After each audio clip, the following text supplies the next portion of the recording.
Revision happens every single day. You have no idea what the future is going to hold because the world changes every day. His finger's right on the pulse of what is happening. It's not just about New York, it's not just about Hollywood, it's not just about Paris, it's about the world. He sparks your interest. He gets you going. Vanity Fair, it's like walking into a party and it's like there's something happening in every corner of the room. Vanity Fair is such a magazine of what is happening right now on a high-class level. Vanity Fair is an interesting hybrid. It's a general interest magazine, but it's sort of equal parts news magazine, literary journal, photographic portfolio. It's the variety of stories in Vanity Fair that electrifies the reader. The magazine should reflect the way people's minds jump around in the course of their actual lives.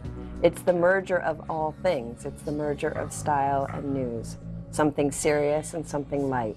Brains and maybe not too brainy. We have a cover and we have a back page. Who knows what you'll find in between. A story should entertain you, illuminate a subject, maybe change your mind about something.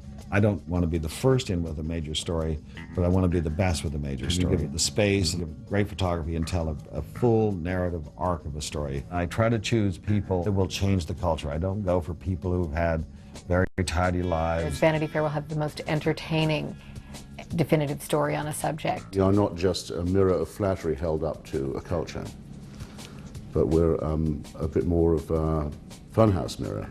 To put a bit of gin into the Campari, the knight's move on the chessboard. If we don't have something special to say, I just won't run the story. We don't do something because everybody else is doing it. Once Vanity Fair establishes something as a subject, you see all the imitators begin to play catch-up. It's nice to know that you are the original thing, and I think that's what we are at Vanity Fair. Everyone knows America is a great subject, everyone tries to cover it, but Vanity Fair, in a way, kind of captures it. The scope, scale of it. You could put Vanity Fair into a time capsule if you wanted to tell people what America is like today. And I think Vanity Fair is better at breaking news stories among magazines than anything going right now. I've always been a snoop all my life, and I've always wanted to know the dirt, the dish. Now it's called investigation, but it's really snooping. And I'm good at getting information. When we do cover a designer, it could be about their new store or a new design aspect or the fact that they've taken over a label. So it's usually a business story. It's about their empire, and it means credibility. We do have the greatest stable of photographers probably ever assembled by a magazine. Magazines just don't have access to this sort of talent.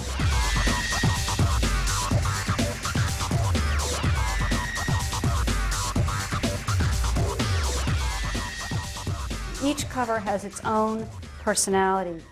The cover really sets the tone for the rest of the issue. Vanity Fair cover has a huge influence in Hollywood. We have access like no other magazine. The art direction of the magazine comes from a very classic, almost conservative place, with sort of the volume turned up quite a bit. I'm always struck by the incredible spectrum of people who read Vanity Fair. Somebody with sort of a broad range of interests. An intelligent friend who I haven't yet met. The writers and the photographers are there to serve the readers rather than me, and I work to serve the readers rather than anybody else. The advertisers are not my customer, they're my partner. Everybody wants to be the Vanity Fair of whatever they're doing. I love the fact that I work in a magazine that people are so excited about. As long as the world keeps happening, Vanity Fair can keep happening.